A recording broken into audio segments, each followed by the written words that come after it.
Cute. Hi, my name is Jessica, and I'm coming to you from the Job Research Institute. Today I have two of my most favorite people, and they're actually two of the little famous psychologists here in Sacramento. Anyway, according to me. We have Tameka, and we also have Tiffany. All right? And they're going to tell you a little bit about their story and how they got started in their profession, and we're just going to ask a couple of questions and take it from there. So, number one, how are you ladies doing today? Good. Good? You're in it? Yeah. Now, wait, first of all, I want to show you guys, and these are both moms, right? They both, can you believe it? This one here has a wonderful shirt. Tiffany has a great shirt. She has to show it to you really quick. So, this is my fast pitch mom shirt. Okay. But we got to see the back. This is why I bought it. Do you guys want to read it to them? Okay. So that says, some people have to wait their entire lives to meet their favorite players. I raised mine. Isn't that wonderful? Oh my gosh. And you know, I actually have a little blurb that I was going to put together a little bit later called being in the stands, someone being in the stands for you while you're out on the field. Because sometimes as moms, I know we feel like we're out on the field and we're playing this game, we're doing our work, we're going to school, we're working, we're taking care of the house and the family, and no one's in the stands cheering for us. We don't get you did a good job, go mom, yay, or even just, thanks. Nothing, right? So, who's in the stands for us? God's in the stands for us. Unless, by the way, it's just religious. So, God always in the stands for us. Even though you can't see him, you can physically feel him, and he's always up there clapping, going, "Yay, you go, mom. Thank you. Thank you for what you're doing." So, that was my little blurb on that, and it actually correlated directly with that shirt. So, I'm going to go get that shirt, and then I'm going to record that little message to you guys. So first I'm going to start with Tameka, because Tameka's sitting right next to me. So Tameka, tell me how you got started and basically what you do. Sure. What your occupation is. So I'm a psychologist here in Sacramento in private practice. And I've been in private practice for, I think about how long. Yeah, that's right. We measure how long we've been in the job by our children's age. Are you doing also? Yeah, so I transitioned once I had the baby. Okay. I wanted more flexibility. So it's been about 2.5 years in private practice, and then before that, I've worked in mental health since 2004, but primarily working with college counseling centers, and so this venturing into private practice is new for me. In terms of how I got started, I've always known that I wanted to do, my work had to be emotionally fulfilling. I had to be feeling like I was making a difference. I come from a family of teachers, preachers, social workers, and our home was just always this kind of haven for everybody and their mama kind of thing. Always, just very community centered, and so I knew my work had to flow from that. Yeah. And so taught for a little bit, worked at a nonprofit for an educational institute for a bit, and found myself doing a lot of informal counseling. And from there, just really fell in love with that type of work and got some mentoring and decided that I wanted to pursue that and make a career out of that. So it feels like it was something that has always sort of been there, but I've been refining it along the way. All right, great answer. Right? Like where she's been on this before. All right. And Tiffany, why don't you tell me a little bit about your story and what you do? Okay, well, I'm a psychologist as well. I'm also the president of the Rosetta Center for Counseling and Wellness. I was in private practice as well for a number of years, and then in 2013 opened the Rosetta Center. And it's a counseling center. It's open and welcoming to everyone, but focused on reaching African American women to really address, the mental health issues and concerns that we have, and to provide really a safe space for us to talk about what we're experiencing, to get that support, the validation. And so we have counseling services. We partner with others to do things like yoga. We have quarterly workshops on Black women and wellness, and so just a number of things that we do here. Yeah. And I want to tell you guys something about Tiffany's workshop. I came to one of her workshops, and we did the yoga, and we did it to R&B music, and I was just like, oh my gosh, this is wonderful. I was like, now this is my vibe. I'm like, yes. And I so needed that at the time. It just kind of rejuvenated me, and I burst out of here with like a newfound energy. So it was wonderful. It was great. You haven't done yoga until you've done yoga to R&B music, right? Exactly. Like boom, boom is there. All right, so my next question is, and I don't have my questions out, so you have to forgive me. And then look at my hair. My little curls fell out. This is the deal with natural hair. This is why I'm thinking permanent, but I'm trying to hang on. I'm trying to hang on. I'm trying to. Anyway. Anyway, I'm a little blurred because I want you guys to know I don't wear my hair like crazy like this all the time. So anyway, so the next question is, like, how did you get started? Like, what brought you to saying, you know what, I want to help others heal? What brought it up for you? What was the kicker for you? And then how do you manage doing this, being a mom? How do you manage healing others when you have to, most of the time, heal yourself, right, along with your kids? How do you do it? How do you balance? I guess that's my question. Let's go with that. How do you balance? Either of you can answer. Okay. Well, I think, I got to this point of wanting to open the Rosetta Center really over time, right? Just seeing the things I was interested in, listening to the needs of other Black women, and just wanting to bring all that together. I think the Rosetta Center for me has been both for my clients and for myself. Just being able to work with other women that look like me and connect with people that share similar experiences and values has been uplifting and healing for me. So that's kind of how I got here. And then in terms of balance, when you asked this question before, I thought, okay, so how do I balance? Yeah, I don't. I don't balance.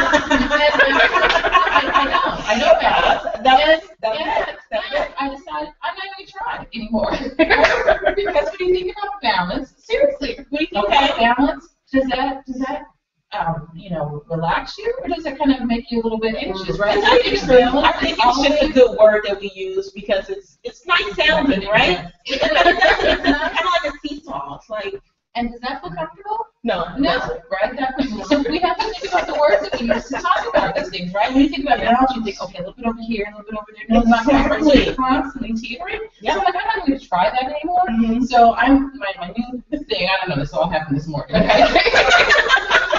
See, the show is giving epiphanies. Well, seriously. The other thing is, okay, am I trying to achieve balance or peace, right? Or joy or mindfulness, right? Because the balance is never going to be there, right? Like maybe the law was always going to be there, or work's going to be. There's always going to be something. So can we just accept that that's just kind of the nature of life, and that's okay? It doesn't mean we're doing something right or wrong. It just is what it is.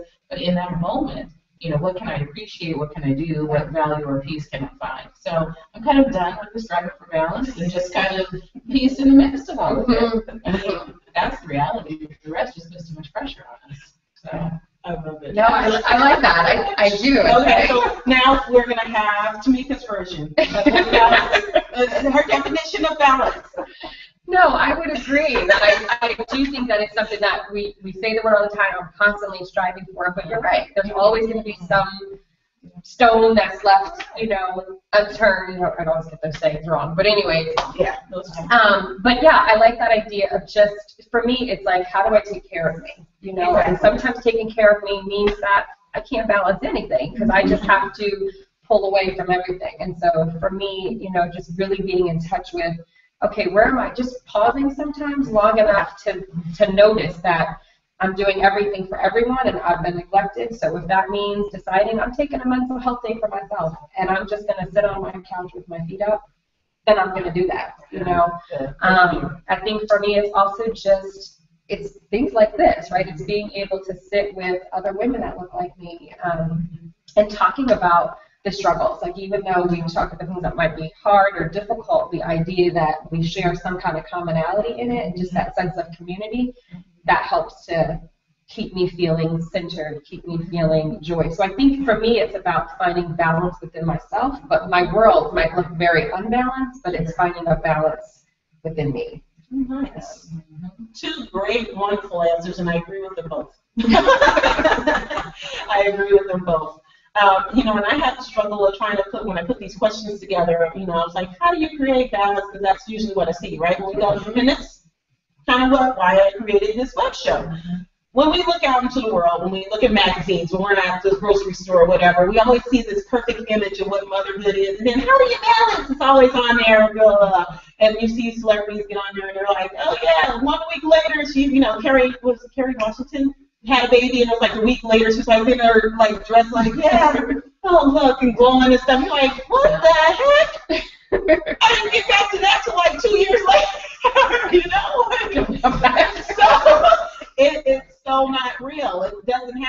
not real. It's fictitious. And some of the pictures that I saw, some of the celebrities, oh my gosh, they were like, their faces, you could tell their face, like their bodies look fine. They look wonderful, but their face was like, like, what the heck?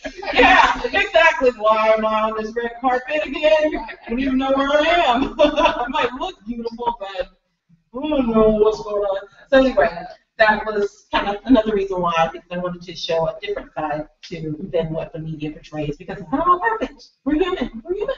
So, going along with that, how do you overcome your fear of getting started? Because it's fearful to get out there and start your own business. It's you know, I'm in the process, and it's hard. It's hard. You know. So how do you get started? These are new things. I think for me, how do you get over the fear? I guess my question started. How do you get started? How do you get over the fear? I mean, I think fear is just part of the human experience. You know, that tendency to just say like, can I do this? Am I enough? Is this going to be good enough? And so I think one is just knowing that that's just part of the process, and that I don't think that ever just completely goes away. So kind of acknowledging it, right? Acknowledging it, yeah, that's normal, that's to be expected. And then for me, it's just really like what I do feels like it's just an extension of me. This doesn't feel like a job, you know? I mean, there are days where, yeah, I feel tired or like, oh man, I gotta go in. But once I'm here, it just feels like I'm just doing me.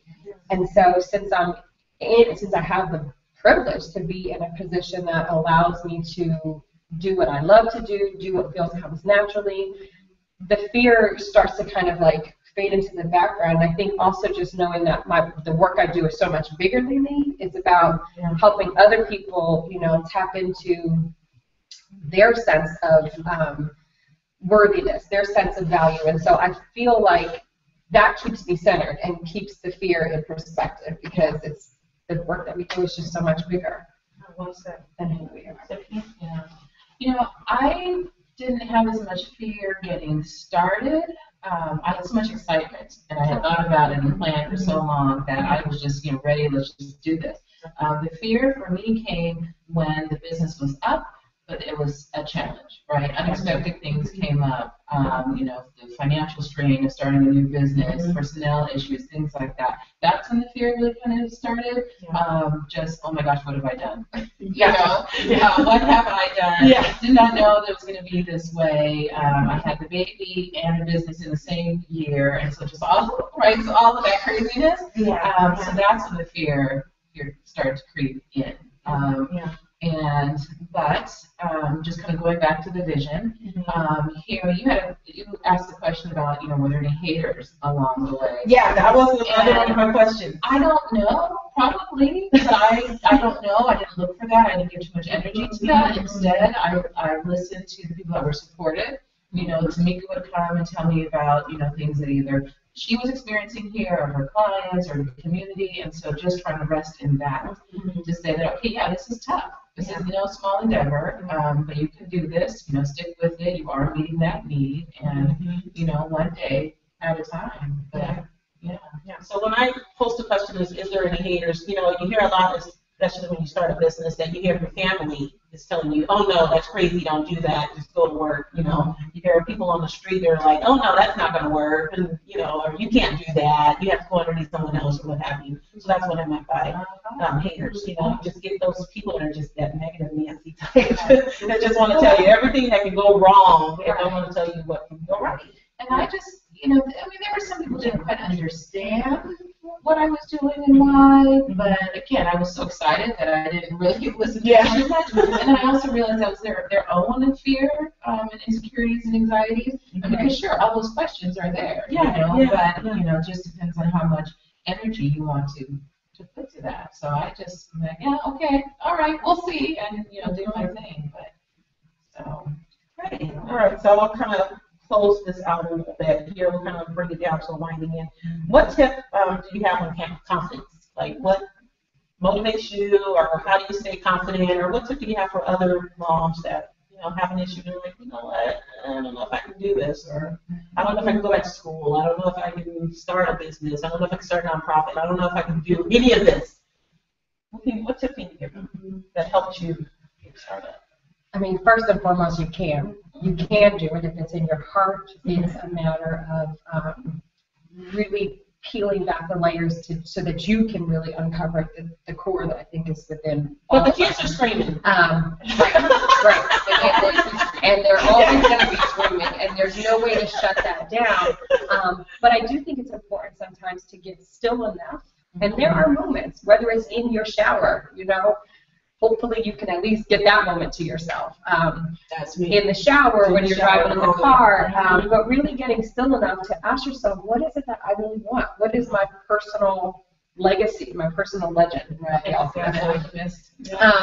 And when you really hear that and you can really connect to it, I think from there, I think it's a matter of surrounding yourself. This kind of gets to the point about the haters. Surrounding yourself with people who can affirm you, So doing an assessment of who's in my circle of influence, are these people who are giving me light, or are these people who are dimming me, And when you start to notice that there's these people where when I leave them, I feel weighted, I feel doubtful, I feel heavy. Those are people that you might need to just scoop to the perimeter. If you can't completely kick them out, just scoop them to the left. And finding people. So for me, I think what has helped my confidence is surrounding myself with people who, number one, are sort of where I want to be in a lot of ways, and who listen to me, who really take the time to see me, who give me pieces of affirmation about what I'm doing, and just continuing to surround myself in that sort of energetic space. I think the fear is still going to be there in a lot of cases, but that confidence starts to grow and gets brighter than the fear. Nice. Yeah, Tiffany, you have anything to add to that? Confidence. I definitely agree that, yes, you can do it. I think one of the people that motivated me was my mother, and she earned her PhD when I was a sophomore in college, and watching her go to school pretty much my whole life, plus raise a family, plus be active in church, working 40-plus hour, jobs, I thought, okay, wow, if she could do this, I could do it. I could do this. And so that was a huge motivating factor for me. And then also watching my daughters. I have 3 small children. I'm watching them. That also motivates me. And to see the confidence that they have at such a young age. I remember one time when my mother-in-law came in town, and I get all kind of like anxious and trying to be on my best behavior. And my daughters are just like fully themselves. They don't care if grandma approves, they are fully themselves, right? So just kind of seeing my mother's example and seeing my daughters and trying to pull whatever I can. It's just really, powerful. Yeah, that's awesome. So I totally believe, and that's another reason why I did this web show. I have 1,000 reasons why I did it, but I totally believe that as mothers, if we go out and do what we are sent here to do, what we're sent here to do, we're sent here to have children and also, create humans to fertilize the earth. But we are also women, right? And we have, passion that's inside of us, so we need to get out there and do whatever that passion is. And I think when we follow our dreams and when we get out there and do what we're sent here to do, then our children follow. Our children build up confidence. You're like, oh, Mom, wow. And that's why I coined the phrase, go Mom, because it's our kids telling us, go Mom, go, and then they get it in themselves and they build that confidence, and then they can go out and go for their dreams. So even if you can't do it for yourself, do it for your kids, because they're watching you, and believe me, it'll pay off in the long run. So that kind of leads off to my next question was, name one thing your kids have done that makes you laugh or made you cry. And I know Tiffany kind of laughed a little bit. My kids pulled out my button on my computer, and I was like, I just bought it. Swear, I think it's like 3 days old. I was so mad, but then I just looked at it and I just started cracking up because I was like, you know what? Anything, it was the S, so. I probably don't need to spell that word anyway, right? So, anyway. But my name is Jessica, so I'm going to press S like really hard to get Jessica. So anyway, anything. Anything that your kids have done, either make you laugh or make you cry, or any experience that you'd like to share that you think is just uplifting. It doesn't have to be with your kids. I do that because we're a mom show, so usually your kids are the ones that get to it. Oh no, I can definitely think of one that probably makes me laugh and cry at the same time. So there's this new movie out called about the emotion? Inside Out? Yes. I haven't seen it. I really want to. I haven't seen it either. But I know it has to do with just like each character, I think, embodies that emotion, right? And so I think for me, it's the way that my daughter and just children like feel the fullness of an emotion. You know what I mean? So if it's like just that belly laughter, that's just, I mean, that just makes you like, you don't even know what you're laughing at, you just can't stop. But also at the drop of a dime, it can switch to this rage of like her starts to like shake.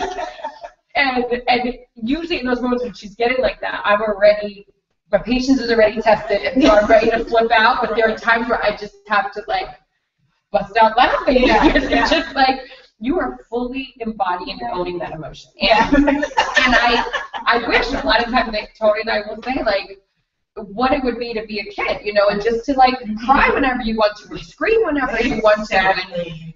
And I think that there's something really valuable about that, because I think along the way to adulthood, like we just learned how to be so filtered, and you know, I can't cry or I can't be angry, and there's just something about just the rawness of emotion that inspires me, you know, and challenges me to be more open, you know. Maybe it's not going to be a tantrum, but maybe I am. Why am I stifling how I'm feeling in a particular moment? Exactly. But yes, I love my baby's extremes. And it makes me cry at the same time. Tameka is giving us permission the next time you feel like you want to just cry because you can't have that chocolate cake.